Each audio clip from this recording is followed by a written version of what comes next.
ஈஸியாக ஒரு குட்டி பிஸ்கட் செய்யலாங்களா? எப்படின்னு பார்க்கலாங்க. 1 1/2 டம்ளர் அளவுக்கு நான் கோதுமை மாவு எடுத்திருக்கேன். கொஞ்சமாக நெய் இல்லைன்னா பட்டர் சேர்த்து நல்லா கலந்து விட்டுக்கோங்க. நான் வந்து இன்றைக்கி குக்கிங் ஆயில் ஒரு 2 ஸ்பூன் சேர்த்து நல்லா கலந்து விட்டுக்கிறேன். ஒரு 3/4 டம்ளர் அளவுக்கு ஒயிட் சுகர் வந்து பவுடர் பண்ணி வச்சுருக்கேங்க. அதை சேர்த்துக்கிறேன். கொஞ்சமாக தண்ணி சேர்த்து அதை வந்து நல்லா சப்பாத்தி மாவு அளவுக்கு பிசைஞ்சு எடுத்துக்கிறேன். தண்ணி வந்து கொஞ்சம் கொஞ்சமாக சேர்த்து பிசைஞ்சுக்கோங்க. ஏன்னா சர்க்கரை இருக்கிறதால அதிகமாக தண்ணி சேர்த்துக்கிட்டிங்கன்னா சீக்கிரம் மெல்ட் ஆகிற மாதிரி இருக்கும். நல்லா சப்பாத்தி மாவு பதத்துக்கு பிசைஞ்சு எடுத்துக்கிறேங்க.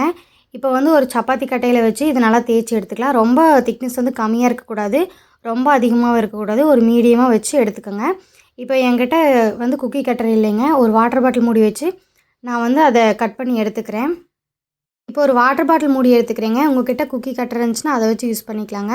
இந்த மாதிரி கட் பண்ணி எடுத்துக்கிறேன். மிச்சமாக இருக்கிற மாவை மறுபடியும் வந்து பூரிக்கட்டையில் வச்சு தேய்ச்சி இதே மாதிரி எடுத்து வச்சுக்கிறேன்.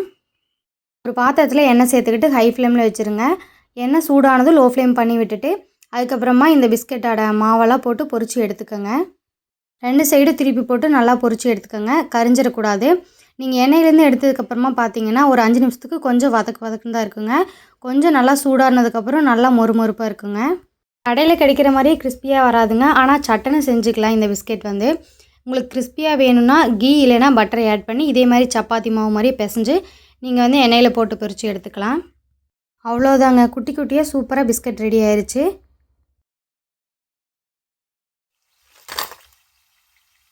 பிஸ்கெட்க்கு வந்து ஒரு 3 பொருள் தாங்க தேவைப்பட்டுச்சு. நான் வெறும் கோதுமை மாவு மட்டும்தான் வச்சு இந்த பிஸ்கட் வந்து பண்ணியிருக்கேன். உங்களுக்கு இந்த மாதிரி பிஸ்கட் பிடிக்கும்னா மறக்காமல் சேனலை சப்ஸ்கிரைப் பண்ணுங்கள், லைக் பண்ணுங்கள், ஷேர் பண்ணுங்கள்.